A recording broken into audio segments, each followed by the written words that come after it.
Folks, it is 6:30 on December 10th. This is the December meeting of the Svuesd.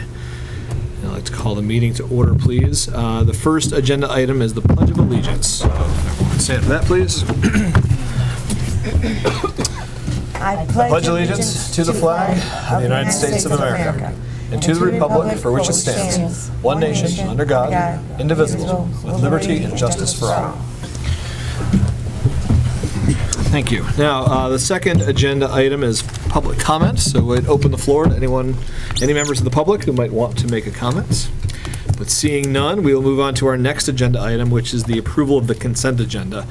The items on the consent agenda were the minutes from our regular meeting of November 12th, as well as a field trip request for the Bronx Zoo for here at Pownell Elementary.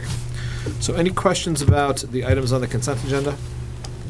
Hearing none, all those in favor of approving the consent, actually, I need a motion. I'll make a motion. I heard Angie first, we'll call Tony second. Yeah. Any discussion on approving the consent agenda? Can I mention something about the minutes? Please. The water for Pownell, I don't remember what page. Does it? The dates are not correct. With Mr. Bump's email, I should have brought it with me. There was like 6-line items that he said that he was going to amend in the minutes. I did have not it see right his here. email. He has it in front of him. And Did, so he said to make sure that we told people and to add to that. Tony, do you have that email in front of you? I do. Would you mind Uh, reciting the amendments that, Yeah. thank you. All you, Rita. corrections will be in, right here. Page 3, line 41. Replace a million with 100,000, and a note that the math error. Yeah. Page 4, line 31. Replace 11.7-811 with 11.7-819. And page 4, line 33. Replace 11.1919 with 11.919. Okay. That's it. That's what it is. Thank you for those. Did that cover your? Okay, excellent. I So- don't want them to think that, it took 10 days to fix our water on the Right. 19th of November rather than the 8th. So with those amendments noted, does the motion to approve the consent agenda still stand? Yes. Okay, very good. So any further discussion on approving the consent agenda? Hearing none, all those in favor of approving the consent agenda, please signify by saying aye. Aye. Any opposed? Any abstentions? And the consent agenda is approved. So our next item of business is agenda item number 4, finance. The treasurer's report was posted. There was also an update regarding the Orchard Town Garage. This had to do with environmental testing for the property. Jim, are you able to speak to that, please? Great. So Superintendent Culkeen has the floor. There are 3 entities that are still interested.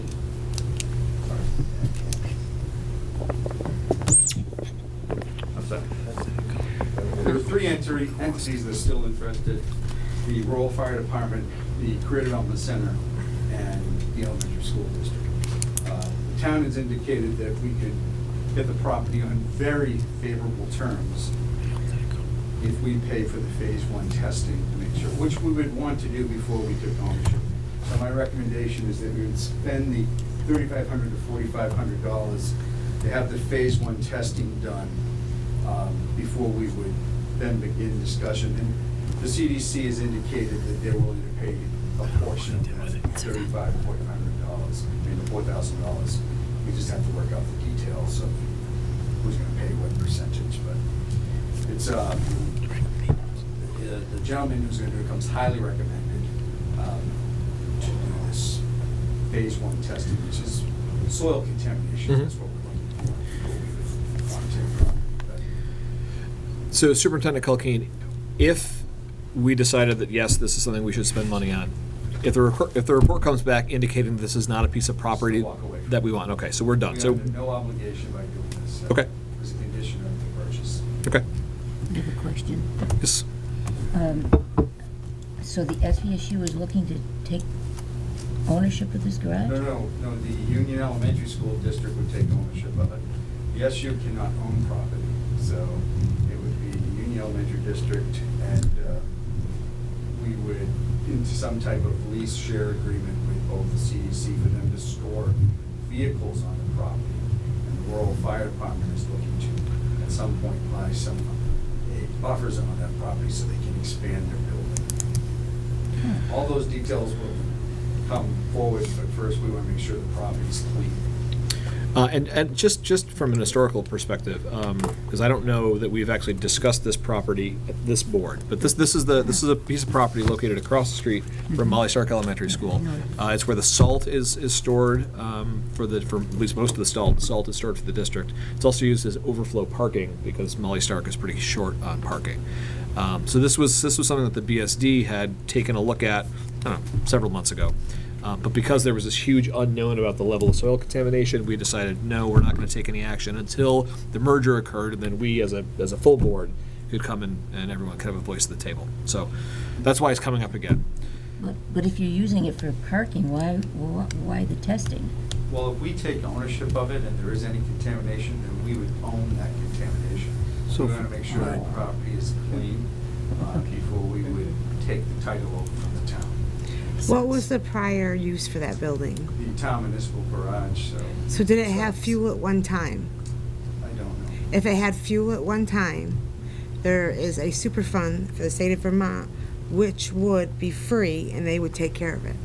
So you have to find out if there was ever any tanks in the ground. Storage on the site. Exactly.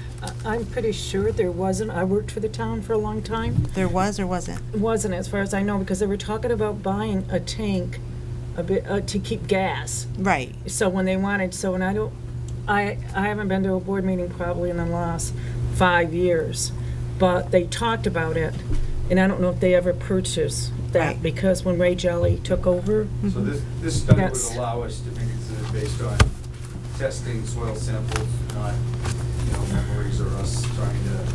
Right. I'm just saying if there was ever fuel on it, why would we pay for something that the state would pay for? If it comes back contaminated, I would recommend to the board that we walk away from the deal. Absolutely. Yeah. yeah. So we'd need a motion to Yep.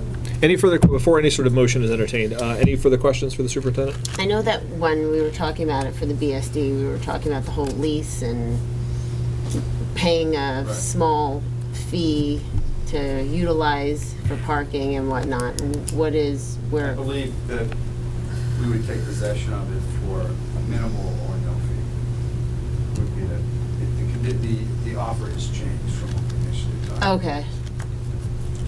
So we wouldn't, And we'd own, sorry. we'd own it, but we wouldn't The cost Union any. Elementary District would own this, yes, and then at some point, we would transfer it to the Union Elementary with an easement by the fire department and an agreement with the CDC to store things on the property. But we wouldn't pay anything for it. Everything is subject to negotiation, Okay. but I would think the terms would be very favorable, yes. Okay.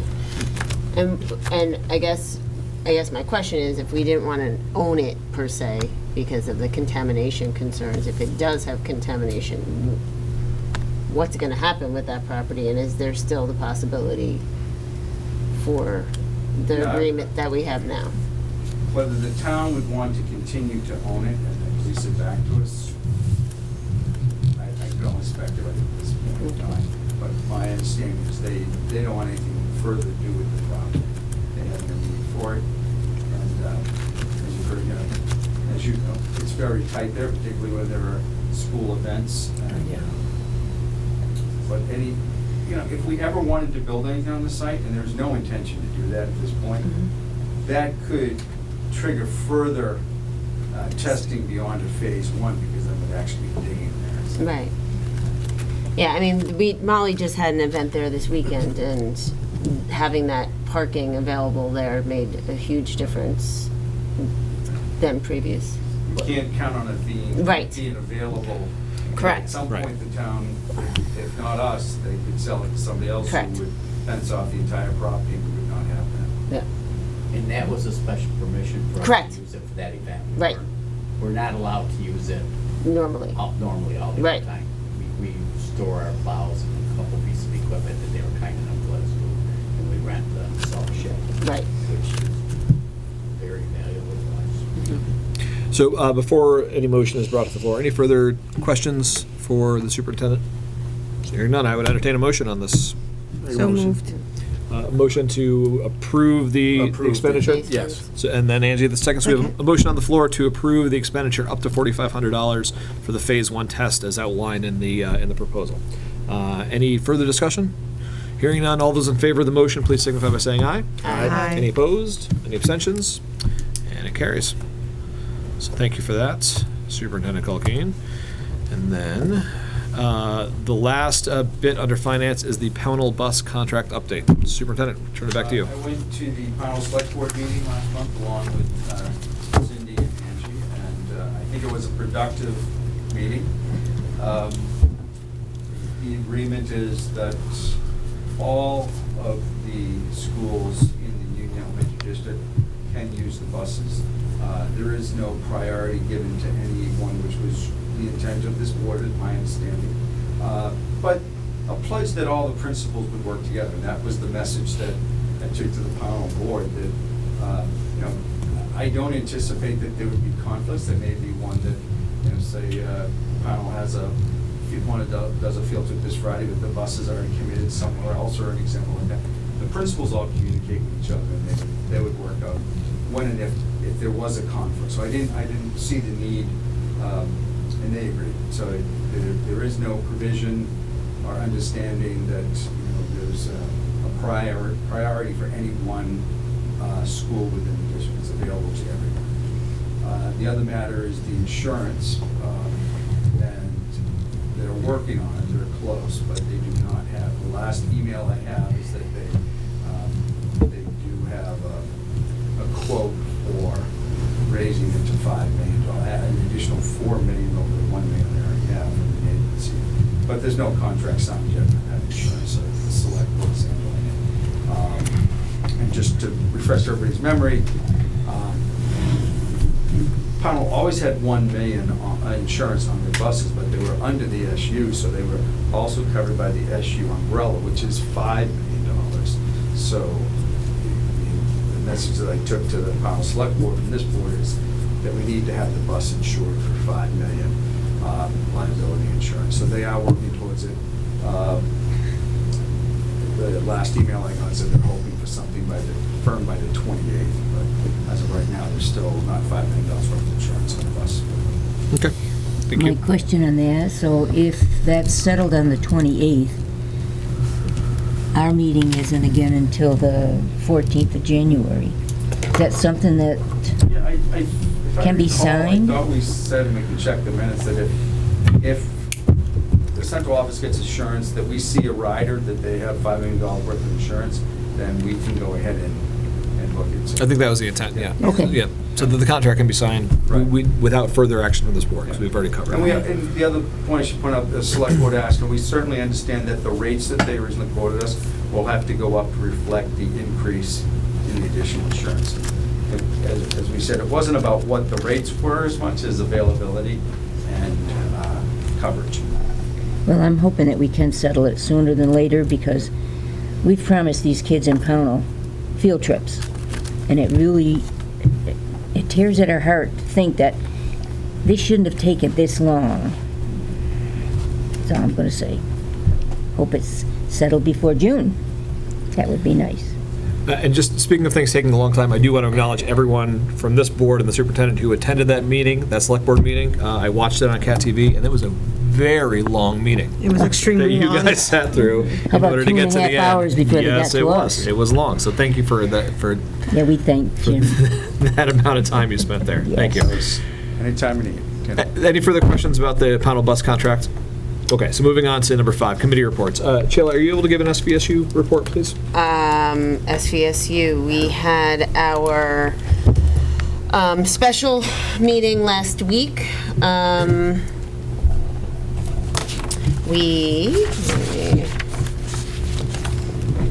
We focused mostly on, the meeting wasn't very long.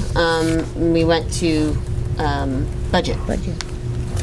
We had our first draft of our budget meeting, and so that is underway, and I think we have our second draft, our second meeting next week. A lot of the questions and review was based off of what the impact is for offering our paraprofessional, not paraprofessional, using work terms, sorry. I'm confusing my work terms with here, not teachers. The prepares. Oh, they are paraprofessionals. Yeah, they're pairs. This called it, same thing at work too. All right, so the paraprofessional staff members, offering them the potential to have the family plan and what that would do for the change in budget. And so Renee's working on drafting potential impacts to that budget and what that would look like. And we're using statistical data. She's trying to get like what that percentage would potentially be of who would opt into it, because obviously she doesn't have a crystal ball and she doesn't know who is going to choose that option and who wouldn't. So I know Jim was reaching out to other districts as well as the Department of Education to try to find out what that statistic looks like at a state level to get some idea of how to gauge that impact, because it could be significant. And also negotiations obviously would impact that as well. I'm trying to think what else of specifics would be, I mean, it was really, the main meeting was pretty short, and we kind of just spent most of the time on budget. Great, thank you. Any questions about the SVSU? All right, moving on. Tony, could you please give us an update on the facilities committee? Not much has changed since last month's meeting. I talked to Jerry today. I was going to ask Jim or Renee if she was here, but if we've done anything with getting MSK or one of them to start looking at designs or plans for an elevator at, The draft to go out to the engineering firms is prepared but has not gone out yet. So the Okay. draft for the RFP is completed but not out. It still needs one more review. Gotcha. And then I know Renee's working with these guys, Jerry and Jay, and starting to talk about budgets and 5-year plans. Great. And Kevin. Did you have another meeting? No, Oh, okay. no. Okay, great. Any questions about the facilities committee? Great. So moving on to policies, number 6. So 3 policies to warn. So policy 5050, which regards the discipline of pupils, suspensions, and expulsions. 5065 regarding the verbal or physical assault of an employee, and then 5400 student safety. So these 3 policies, the policy committee went over at length with our lawyer present to talk about kind of what the impact would be on changing these. So these are pretty significantly changed from the ones that are on the books. So hopefully everyone had a chance to look at those, and if there are no conversation on those, I would entertain a motion to warn all 3 of those policies. I'll make a motion to warn them. Thank you, Cindy. Thank you, Angie. Any further discussion? So hearing none, all those in favor of warning policies 5050, 5065, and 5400, please signify by saying aye. Aye. Any opposed? Any abstentions? And it carries. Thank you. And then secondly, for policies, we are called to adopt policy 5600, the student freedom of expression in school-sponsored media policy, and 6330, which is the student eligibility for athletics and co-curricular activities. We had our hands on these several months ago.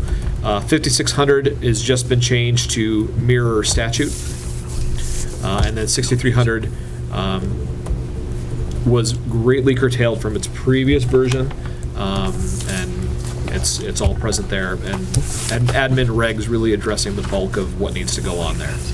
So if there are no questions, I would entertain a motion to adopt policies 5600 and 6330. So moved. Thank you, Second. Angie. Thank you, Cindy.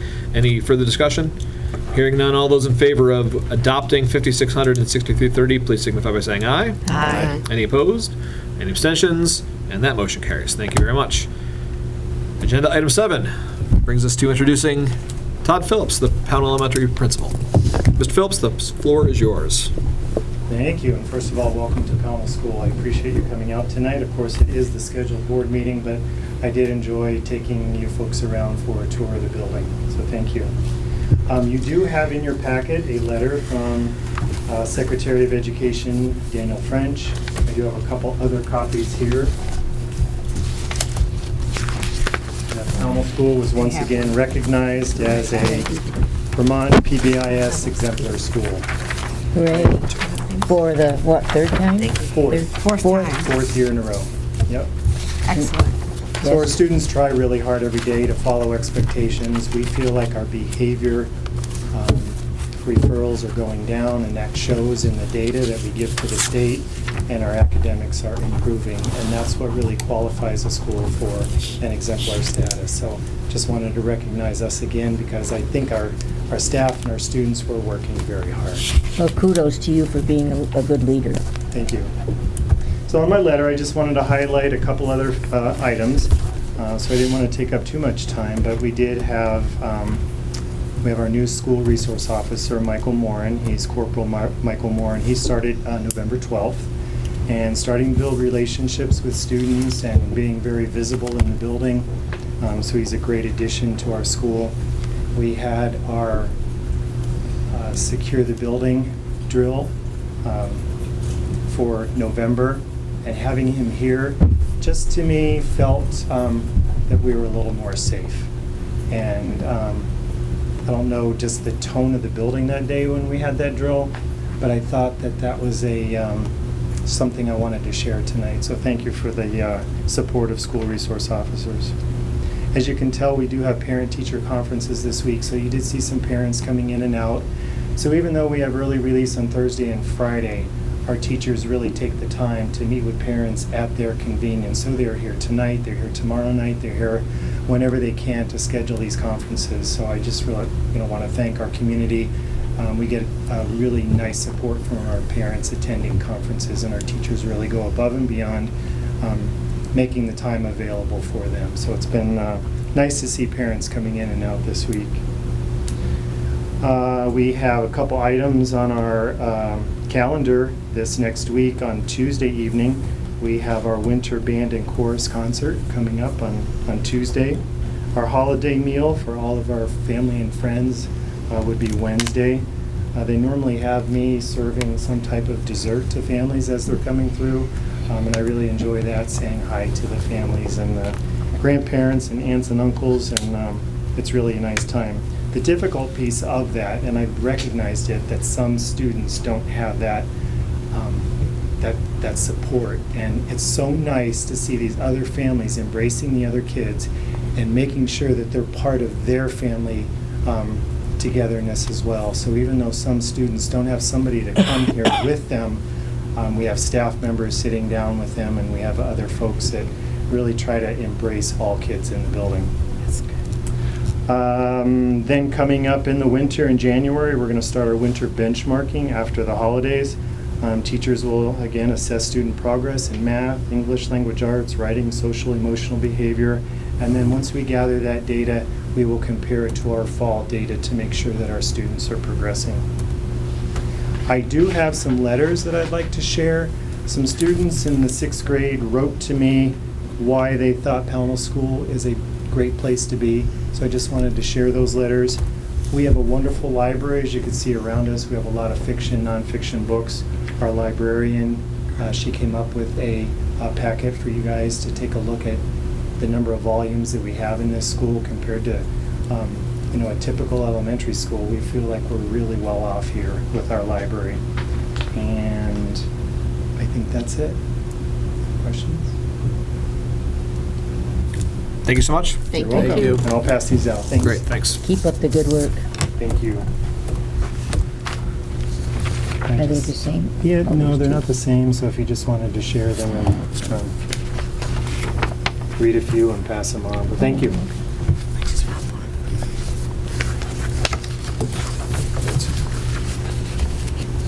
Feel free to sign.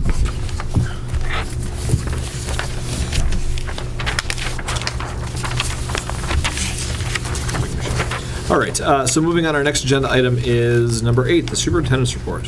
Superintendent Culkeen, the floor is yours. You may remember that lead testing of our water in our schools is a topic. We did get the school testing schedule has been published. So our elementary schools are scheduled, 2 of them are scheduled for this month. So Pownell Elementary is going to be tested. The courier is going to pick up the sample on the 17th of December, and also for Monument Elementary. January 15th, it's going to be Pownell and Molly Stark, and then on the 22nd will be Woodford. So I thought you said did I December say the 17th. same date twice? Yes. It's probably the eyesight. Let me go back to the That's chart. okay. So the 17th of December is Monument Oh, Monument. Okay. and Shaftesbury. No, see, you said. And the 15th of January is Molly Stark and Pownell. And then Woodford will be on the 22nd. They're also doing our elementary schools too. I mean, our high school, middle school too. So we will see when those samples come back whether we're going to need to do any remediation. If you remember, there is the state provided a chart of some pricing that they will pay per fixture if it does need to be replaced. And the figures that they shared with us are on the low side of what a fixture replacement would be. I look at Director of Facilities, Jerry, over there, and I think it was like, what, $300 for a sink replacement or something like that. It's low, but it is something. But we'll see. We may come back that we're not going to need it, but that's finally taking place. Talked about the productive meeting on the field trip. I was asked last month for school capacity numbers. I have a couple of different papers I'm going to give you. Just to make sure that I keep one myself. So this goes back to 2007 and 2008. So if you could take one of those. Why 2007? 2007 is the last year that Bennington School District operated Catamount Elementary School.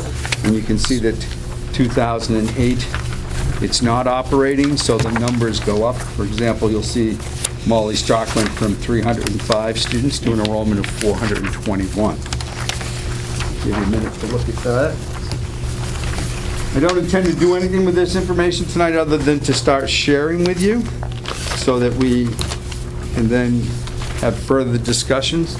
Next piece of paper I'm handing out. You get a monthly enrollment report in your packet. What we did here was take the yearly average of the monthly enrollment for each school, going back to 2009-2010 school year.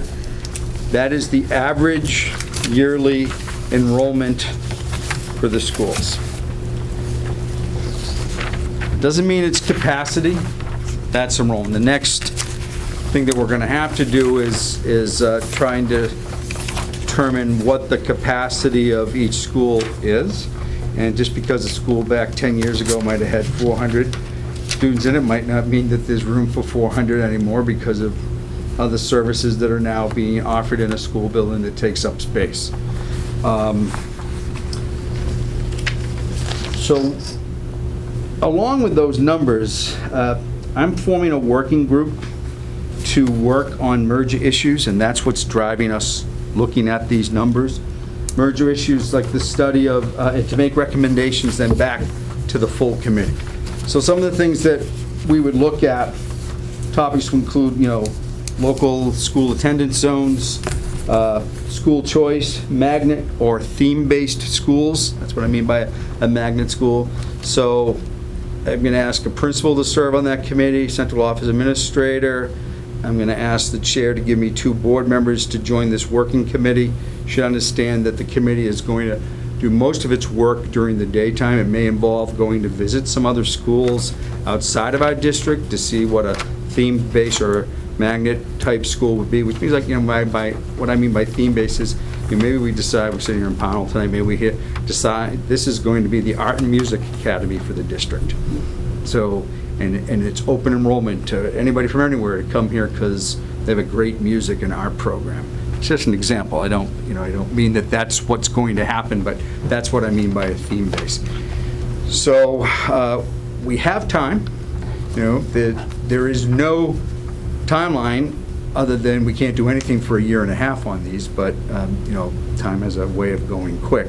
So we do want to begin studying this. So I will ask the chair to give me 2 board members to join that working committee so we can come back to do that study. Shayla did mention health insurance. I don't know if you saw the email that the Vermont School Board Association sent out this afternoon, that the arbitrator has sided with the position of the employees, and that means that we will, as we interpret it, be providing family health insurance to all employees, regardless of the category that they work in.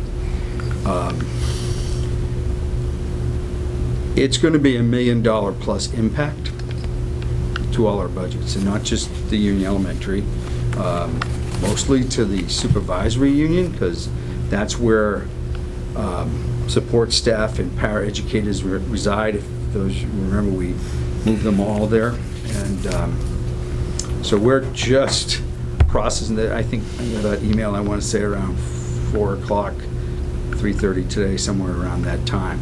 So it's not surprising, but it certainly is.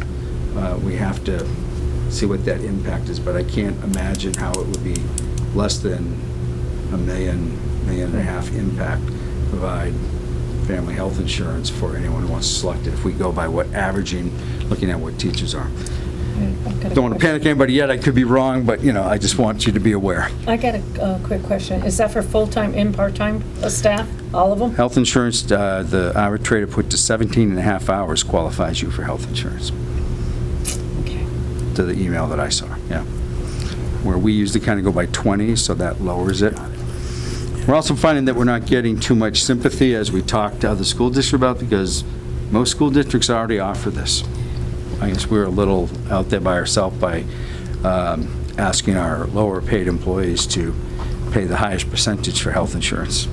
But do you know that there is a law in the state of Vermont, because it is affecting me, as of January 1, I can no longer be on my husband's insurance. If you work for another company, a spouse or a partner, where it's offered, you have to take it.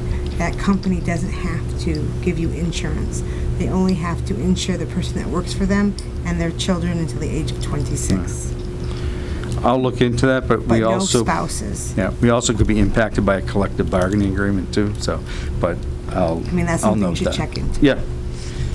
So, and the last thing I want to talk to you about, it's going to take further study, but I'm putting this on everybody's radar. Kindergarten numbers. They're up. If I look at, did you get an email from us today yet, principals? So Elaine's going to be sending out numbers for principals to verify kindergarten enrollment lists. Because the names that we have that we gather from all sources, it may not include everybody, but it also may include people that will not ultimately come to our school system because they may be going to Sacred Heart, or they may be going to Grace Christian, or some other private school. But the raw numbers are high. Monument Elementary, 33 kindergarten students. There's 1 kindergarten classroom at Monument Elementary. We're going to have to, as a board, come to a decision about what we may want to do about that. There is, at, I read this rather than misquote, 55 kindergarten students on, potential kindergarten students on the enrollment roster for Bennington Elementary.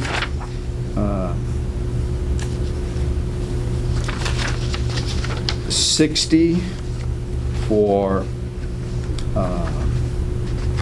Molly Stark.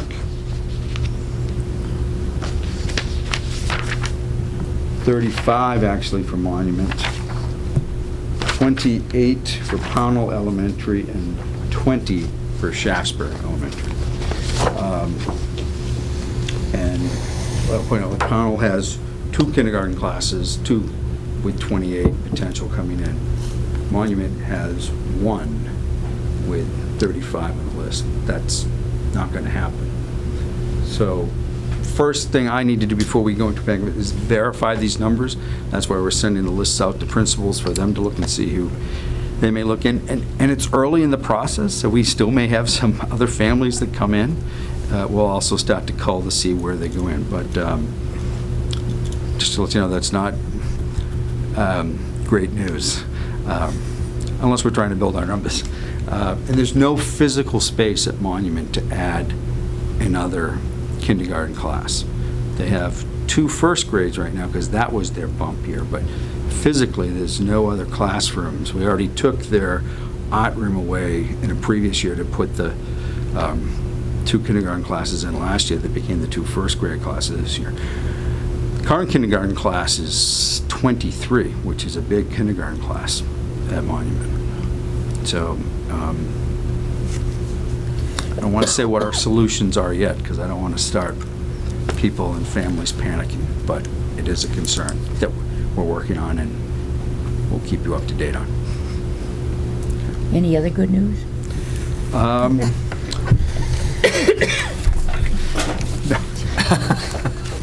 It's all good. It's all solutions that we'll work towards. So. Very good. Any questions for the superintendent? I just have one, Please. is going back to the health insurance. They haven't decided yet on what the para's share of the insurance is going to be, right? I believe it says it maintains the status quo for this year, whatever percentage they're currently paying, ratcheting them up to, at the end of the 3-year period, I guess I just quickly read this email, it'd be at 80-20. Health savings accounts go away, which we have for some of our employees, and it all goes to HRAs. And it also dictates what the amount of money that we would pay into for employees, which is more money than what we currently pay under our negotiated contract. So whoever negotiated this for the statewide health insurance does not look like it is a bonanza for Southwest Vermont. It's going to cost us additional money, not a Yeah, I just wanted to make sure that they weren't going to drop. When we have to pay more, they should maintain their fare, which is, it's great. 80-20. And as far as what we would pay into an HRA, the district would pay more into the HRA for support staff than for a teacher or administrator. It's different dollar amounts for it, to like $4,200 for a family plan we would yearly put into their HRA account. So The way the town did our insurance is, I don't know what type of program it is, we had to do a $500 deduction, but they have a $5,000 deduction on us. And what they do, there's a company that they send $4,500 to them for that year for everybody that that has the insurance. So once you do the 500, Blue Shield Blue Cross would take the bill, send it to them. And it saved the town so much money for doing this, because if you don't use the money, it rolls over the next year in that program. So, but we're getting our deduction, what the unions had done for the union members, but the town saves so much money by doing this. But I don't know if we're allowed to do that. No, in the school. we're not. We would have been, good. but the legislature changed it so that it's a statewide health insurance for public school employees. And that negotiation was done by the Vermont NEA and the Vermont School Board Association. They reached an impasse that predictably they couldn't come to an agreement. It went to arbitration, a binding arbitration, and it's now the law of the land, for lack of a better term, and that I know no way to change it. It was expensive. It was like $1,800 for a family a month. And for some of our employees, I don't know the difference between an HRA and HSA. And HSA, it's your money. You're putting into it, and at the end of the year, it just would roll over. And the HRA, if at the end of the year there's money left in, it goes back to the employer. So you have to be more aggressive about making sure you're spending down your account.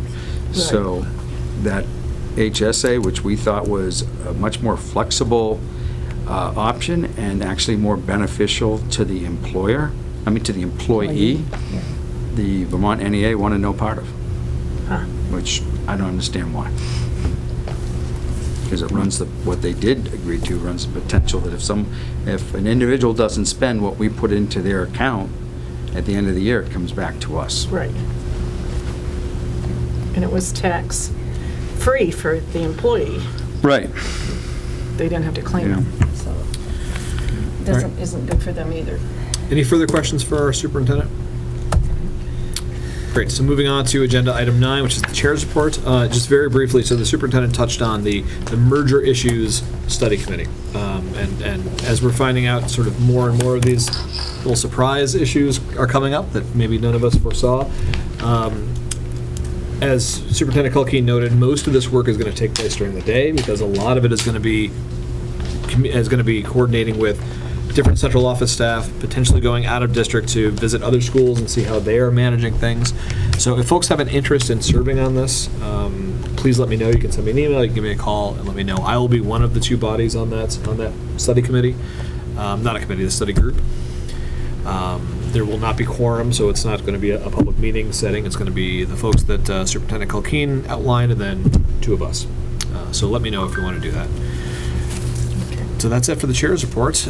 Moving on to the FYI items, we had the SVSU enrollment data, which was posted, as well as the budget status report, the finance control document, and as Principal Phillips noted before, a copy of the letter from the secretary noting the PBIS exemplar school status for yet another year for Pownell Elementary School. So thanks to you and to all your staff for the effort on making that happen over and over again. So with nothing else on our agenda, I would entertain a motion to adjourn. So moved. Second. Very good.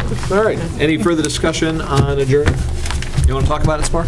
Should we talk a little bit about adjourning? Okay, hearing Next none. meeting is January 14th. Thank you very much. Our next meeting is January 14th at Shaftesbury Elementary. We'll be having a tour beginning at 6, and the meeting kicks off at 6:30. So is there not a budget meeting next week? So, Oh, yeah, we had the budget meeting. so Karen had sent out an email. So the last I heard from Karen, since Well, I can't go. we'll have this still be our discussion about our motion to adjourn. The next SVSU ED meeting will be January 14th at Shaftesbury, but Karen Krolkowski had sent out an email about a budget meeting for next week, and she only got 2 responses so far. I wrote back to her that I couldn't. Okay. I went through my email. So if folks if they have not yet responded to Karen, please do so that we can get something on the books guess- for the budget. Yep. My question was, does it make sense for Yeah, us? I asked your question to Renee. Uh-huh. Shayla's question was, even though if the SU hasn't completed their budget, she said, no, there's a lot of decisions that we can start making with, independent of what, Okay. we need the SU budget to do final numbers and percentages, but if she would like to meet. The 18th is the SVSU, right? 18th is SVSU, SVSU. but this one would be the day before, and it was 4:30, right? 4:30. Yeah. She was looking at 4:30, yes. Yeah. The I thought I 17th. could do Okay, Wednesday. so if you have not yet responded to Karen, please do, and then she'll get that posted and let us know. We still have to take action on the motion on the floor, which is to adjourn. All those in favor, please signify by saying aye. Aye. Any opposed, any abstentions, and we are adjourned. Thank you very much. Thanks, Cat TV.